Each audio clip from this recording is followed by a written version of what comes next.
안녕하세요. 저는 김영자라고 합니다. 올해 78세입니다. 이 글을 읽고 있는 여러분께 제가 겪은 기막힌 사연을 들려드리고자 합니다. 평생을 바쳐 키운 아들이 제 인생에 이렇게 큰 상처를 줄 줄은 정말 몰랐습니다. 지금부터 제 이야기를 들어주시겠어요? 젊은 시절 저는 남편과 함께 작은 식당을 운영하며 행복한 신혼생활을 보냈습니다. 식당은 작은 규모였지만 손님들은 늘 북적였고 저희 부부는 손발이 척척 맞았습니다. 남편은 주방에서 요리를 담당했고 저는 홀에서 손님들을 맞이하며 서비스를 제공했습니다. 하루하루가 바빴지만 서로에게 의지하며 꿈을 키워갔습니다. 첫 아들이 태어났을 때 우리의 삶은 더욱 풍성해졌습니다. 남편과 저는 아들의 작은 손과 발을 보며 눈물을 흘렸고 그 아이가 우리의 미래라는 생각에 가슴이 벅찼습니다. 식당 일이 아무리 힘들어도 아들을 바라보면 모든 피로가 사라지는 듯 했습니다. 우리는 아들의 웃음을 보며 모든 걱정을 잊고 행복을 느꼈습니다. 아들은 날이 갈수록 총명해지고 예쁘게 자랐습니다. 그의 성장은 우리에게 큰 기쁨이었고 우리는 아들이 더 나은 삶을 살 수 있도록 최선을 다했습니다. 저희 부부는 매일 열심히 일하며 아들을 위한 저축을 시작했고 그의 미래를 위해서라면 무엇이든 할 준비가 되어 있었습니다. 아들이 초등학교에 입학했을 때 저는 그가 얼마나 똑똑하고 재능 있는지 깨달았습니다. 학교에서도 항상 우수한 성적을 받았고 선생님들도 그의 재능을 칭찬하곤 했습니다. 남편과 저는 아들이 자랑스러웠고 그를 위해 더 많은 것을 해주고 싶었습니다. 우리는 그가 원하는 책과 학용품을 아끼지 않고 사주었고 항상 그의 교육에 관심을 기울였습니다. 중학교와 고등학교를 거치면서도 아들은 항상 반에서 상위권을 유지했습니다. 그의 노력과 성실함은 모든 이의 모범이 되었습니다. 남편과 저는 아들이 좋은 대학에 진학할 수 있도록 밤낮으로 일하며 그의 교육비를 마련했습니다. 마침내 아들이 명문 대학에 합격했을 때 우리는 말로 표현할 수 없는 기쁨을 느꼈습니다. 대학을 졸업하고 아들은 좋은 직장에 취직하게 되었습니다. 그의 성공은 우리 가족의 자랑이었고 우리는 아들이 더욱 번창하길 바라며 응원했습니다. 그는 직장에서 능력을 인정받아 빠르게 승진했고 그가 성공하는 모습을 보며 저희는 보람을 느꼈습니다. 그러나 그의 성공 뒤에는 점점 우리와의 거리가 생기기 시작했습니다.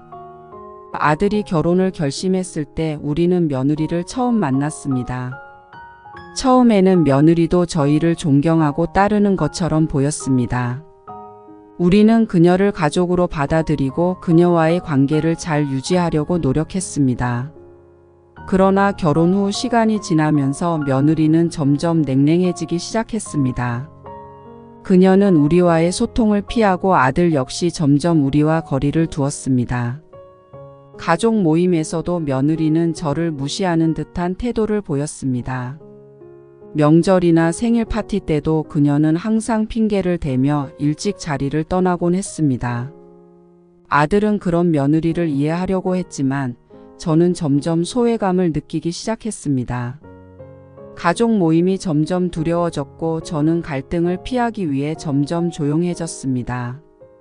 며느리는 점점 저희 부부가 모아둔 돈에 대해 자주 물어보기 시작했습니다. 처음에는 단순히 궁금한 줄 알았지만 나중에는 돈을 요구하기 시작했습니다. 제가 거절하면 아들은 며느리 편을 들며 저를 설득하려 했습니다. 우리의 평화로운 삶은 점점 어긋나기 시작했고 저는 불안과 걱정 속에서 하루하루를 보냈습니다.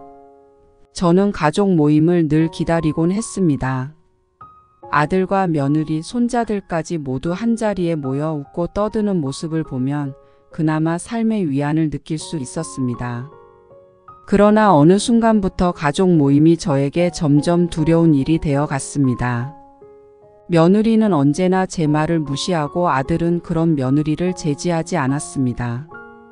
손자들도 저를 찾지 않았고 그들의 웃음 속에서 저는 홀로 소외감을 느꼈습니다. 모임 중에 대화를 시도해 보아도 며느리는 저를 투명인간 취급했습니다. 그녀는 늘 핑계를 대며 저와의 대화를 피했고 아들은 그런 상황을 모르는 듯 했습니다. 저는 점점 대화에서 소외되었고 그저 그 자리에 앉아 있는 것이 전부였습니다. 주변의 웃음소리는 저에게 더 큰 상처가 되었고 저는 점점 그 자리를 피하고 싶어졌습니다. 시간이 지날수록 가족 모임이 두려워지기 시작했습니다. 저는 모임이 있을 때마다 병이 난 것처럼 몸이 무거워졌고 가슴이 답답해졌습니다. 가족 모임에서조차 외로움을 느끼게 된 저는 점점 그들과의 만남을 피하고 싶어졌습니다. 이 모든 상황이 나에게 큰 상처로 다가왔습니다. 한 번은 며느리가 갑자기 저에게 금전적 도움을 요청한 적이 있었습니다. 처음에는 단순히 어려운 상황에서 잠시 도움을 청하는 줄 알았습니다. 그러나 그 요청이 반복되면서 점점 그녀의 진심을 알게 되었습니다. 그녀는 아들의 성공 뒤에 숨어 저희 부부가 평생 모은 돈을 노리고 있었습니다.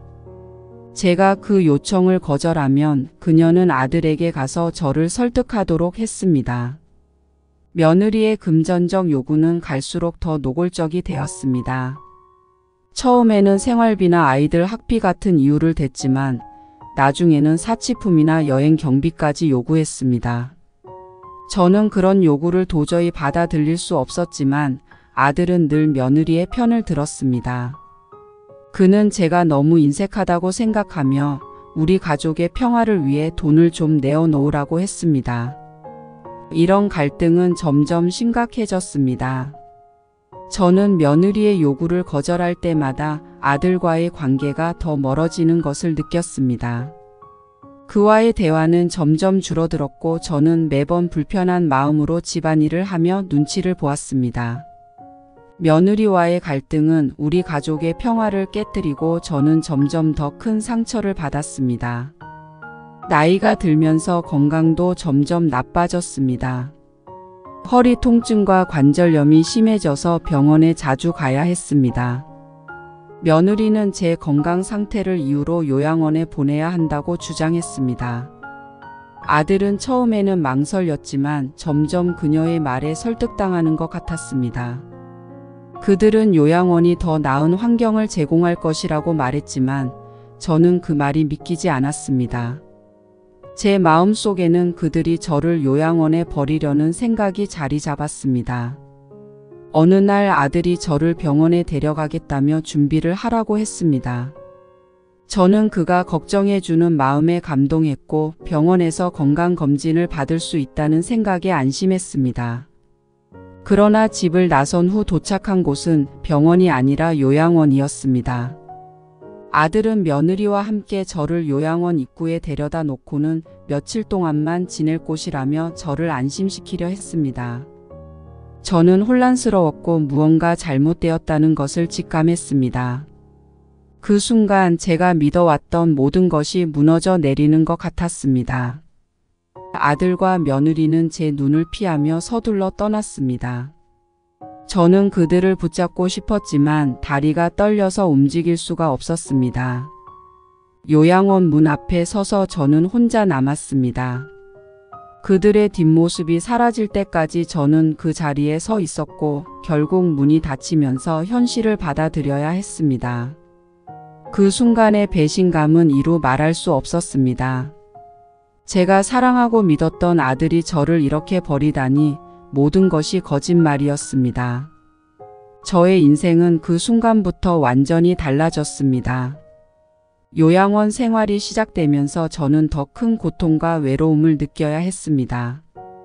요양원에 들어서자마자 저는 낯선 환경과 사람들 속에서 큰 충격을 받았습니다.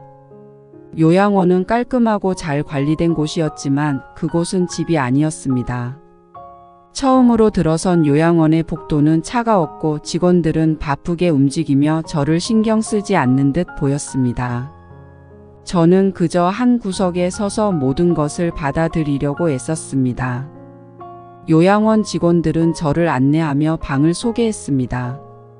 방은 깨끗하고 필요한 물건들로 채워져 있었지만 저는 그곳이 감옥처럼 느껴졌습니다.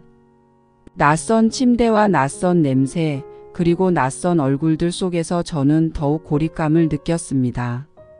아무리 깨끗하고 잘 갖추어져 있어도 그곳은 제 집이 아니었습니다. 저는 집으로 돌아가고 싶었지만 그것은 불가능하다는 것을 깨달았습니다. 그 후 며칠 동안 저는 요양원 생활에 적응하려고 노력했습니다. 그러나 매일이 힘들고 고통스러웠습니다. 낯선 환경과 사람들 속에서 저는 점점 자신을 잃어갔습니다. 요양원 생활이 시작된 후 저는 매일같이 고립감과 외로움에 시달렸습니다. 새로운 사람들과의 관계를 맺으려고 노력했지만 마음의 벽이 너무 높았습니다. 다른 사람들은 저의 아픔을 이해하지 못했고 저는 점점 혼자가 되어갔습니다. 요양원에서는 매일 같은 일상이 반복되었습니다. 아침에 일어나서 식사를 하고 정해진 시간에 운동을 하고 다시 식사를 하는 그런 반복된 일상 속에서 저는 점점 더 깊은 외로움을 느꼈습니다. 다른 사람들과 대화를 나누어 보려고 했지만 그들은 저와 다른 세상에 살고 있는 것 같았습니다. 누구도 저의 이야기에 귀 기울여 주지 않았고 저는 점점 말수가 줄어들었습니다. 요양원의 규칙적인 생활은 저를 더욱 지치게 했고 마음속 깊은 곳에서는 늘 집으로 돌아가고 싶은 생각뿐이었습니다. 이렇게 하루하루가 지나가면서 저는 점점 더 깊은 절망에 빠져들었습니다. 아들과 며느리가 저를 찾아올 것이라는 희망은 시간이 지날수록 완전히 사라졌고 저는 이곳에서 영원히 잊혀질 것이라는 두려움에 휩싸였습니다. 요양원의 차가운 벽들 속에서 저는 더 이상 자신을 찾을 수 없었습니다. 모든 것을 체념한 채 저는 그저 시간이 지나기만을 기다렸습니다. 요양원에서의 일상은 매일 똑같았습니다. 아침에는 일어나서 간단한 아침 식사를 하고 정해진 시간에 운동을 하고 다시 점심을 먹고 오후에는 정해진 프로그램에 참여하는 반복된 생활이었습니다. 처음에는 이런 일상이 안정감을 주는 듯 했지만 시간이 지날수록 지루함과 허무함만 남았습니다. 결국 시간 때우기일 뿐 정말 무언가를 배우거나 발전하는 게 아니었으니까요. 식사 시간에는 늘 같은 자리에서 같은 음식을 먹었습니다. 다른 요양원 입소자들과 함께 식사하지만 대화는 거의 없었습니다. 저마다의 생각에 잠겨 있거나 단순히 시간을 보내는데 급급해 보였습니다. 저는 그들 사이에서 더욱 외로움을 느꼈습니다. 식사 시간이 되면 더욱더 제 가족들이 그리워졌습니다. 저녁이 되면 방으로 돌아와 침대에 누워 TV를 보거나 책을 읽는 것이 전부였습니다.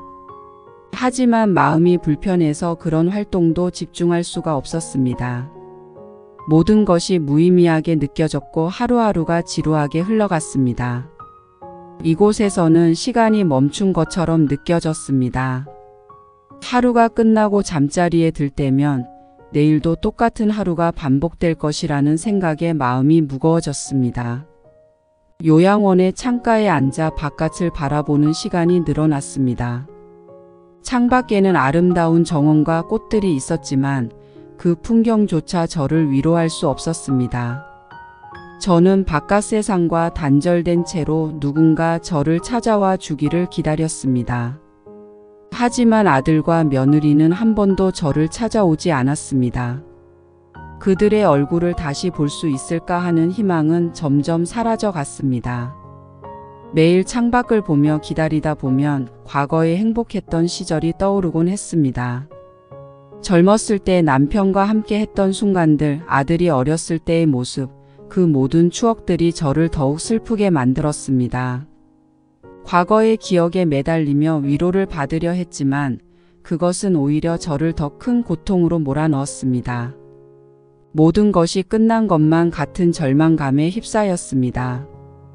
기다림은 끝이 없었습니다. 요양원에서는 가족들이 찾아오는 사람들을 볼 때마다 저도 모르게 부러움과 질투가 생겼습니다. 그들은 행복해 보였고 저와는 다른 세상에 사는 것 같았습니다.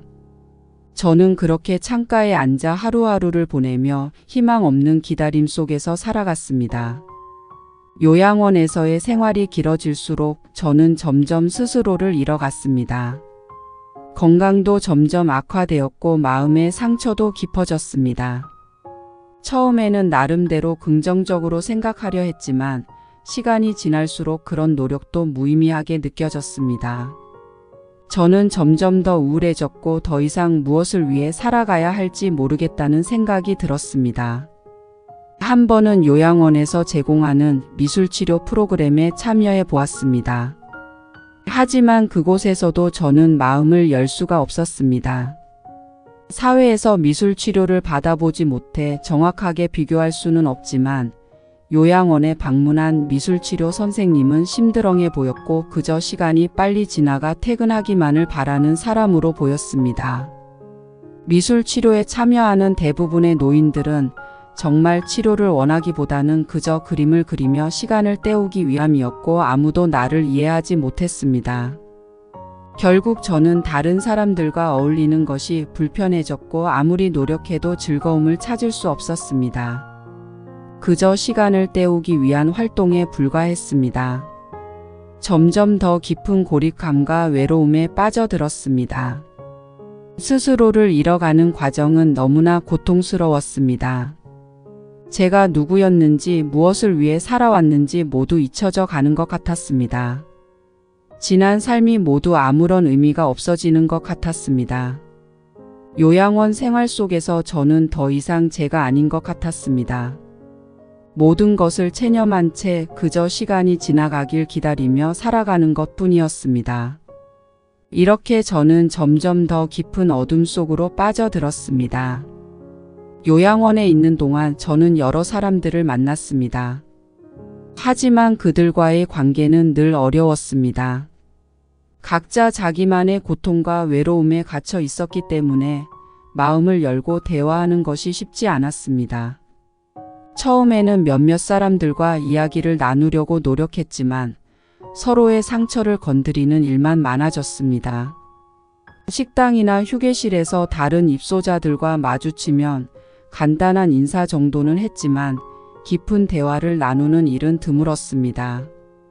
그들 역시 저처럼 가족에게서 버려졌다는 사실에 깊은 상처를 안고 있었기 때문입니다. 서로 이야기하고 의논해도 달라질 게 없는 현실이라고 생각하기 때문에 우리는 서로의 아픔을 숨기고 이야기하지 않았습니다. 우리는 같은 공간에 있지만 각자의 마음속에는 높은 벽이 쳐져 있었습니다. 점점 저는 사람들과의 관계를 포기하게 되었습니다. 그들과의 대화가 무의미하게 느껴졌고 차라리 혼자 있는 것이 더 편하다고 생각했습니다. 다른 사람들과의 관계를 맺으려는 시도는 결국 저에게 더 큰 고통과 외로움을 안겨주었기 때문입니다. 그렇게 저는 점점 더 고립되어 갔습니다. 요양원 생활이 길어질수록 저는 과거의 추억에 매달리게 되었습니다. 방 한 구석에 앉아 사진첩을 꺼내 들고는 젊은 시절의 사진들을 바라보며 시간 여행을 떠나곤 했습니다. 사진 속에는 웃고 있는 가족의 모습이 담겨 있었고 그 순간들이 저에게는 너무나도 소중한 기억이었습니다. 남편과 함께 했던 행복한 순간들, 아들이 어렸을 때의 귀여운 모습, 가족이 함께 했던 여행 사진들. 그 모든 추억들이 저를 일시적으로 위로해 주었지만 동시에 더 큰 외로움을 느끼게 만들었습니다. 과거는 이미 지나가 버렸고 다시는 돌아올 수 없다는 사실이 저를 더욱 슬프게 했습니다. 저는 사진 속에 담긴 행복했던 순간들을 떠올리며 눈물을 흘리곤 했습니다. 그 시절이 그리웠고 다시 돌아갈 수만 있다면 무엇이든 할 것 같았습니다. 하지만 현실은 냉정했습니다. 이제는 과거의 추억에 매달리는 것 외에는 저에게 위로가 되는 것이 없었습니다. 요양원에서 지내면서 저는 매일같이 간호사와 돌봄 직원들의 방문을 받았습니다.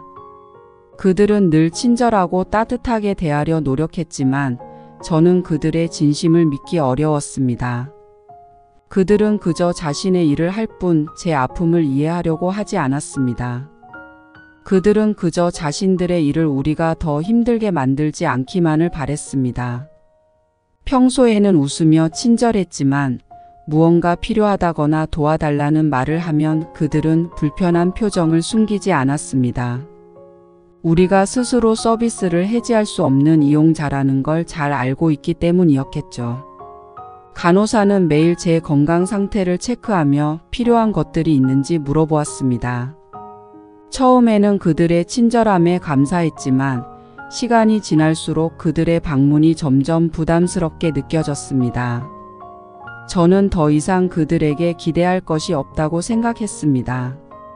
그저 그들이 빨리 돌아가기를 바랄 뿐이었습니다. 다른 입소자들과도 마찬가지였습니다. 우리는 각자 자신의 세계에 갇혀 있었고 서로의 존재를 인정하기 어려웠습니다. 요양원 정원의 벤치에 앉아 있을 때면 자연스럽게 과거를 회상하곤 했습니다. 아름답게 피어난 꽃들과 푸른 잔디를 보며 젊은 시절의 기억들이 떠올랐습니다. 남편과 함께 했던 행복한 시간들, 아들과 함께 보냈던 소중한 순간들. 그 모든 것이 이제는 먼 과거의 일처럼 느껴졌습니다. 남편과 함께 손을 잡고 공원을 거닐던 기억, 아들이 첫 걸음을 뗐을 때의 기쁨, 가족 여행에서의 즐거웠던 순간들.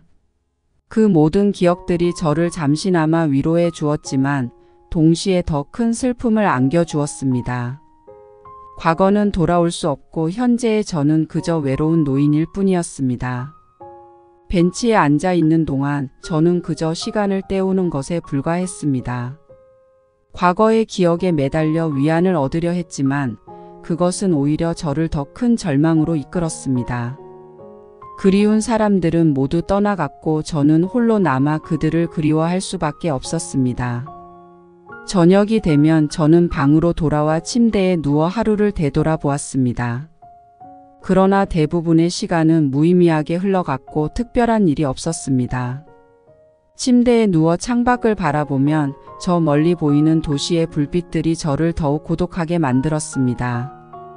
여기까지 들으셨다면 계속 같은 이야기의 반복이 아닌가 생각하실 겁니다. 그만큼이나 요양원에서의 몇 년이란 시간은 그저 똑같은 시간 때우기에 불과했습니다. 살 날이 얼마 남지 않은 노인들을 모아두고 시간을 보내 생을 마감시키는 시설인 거죠. 모든 것을 체념한 저는 더 이상 아무 기대도 하지 않았습니다.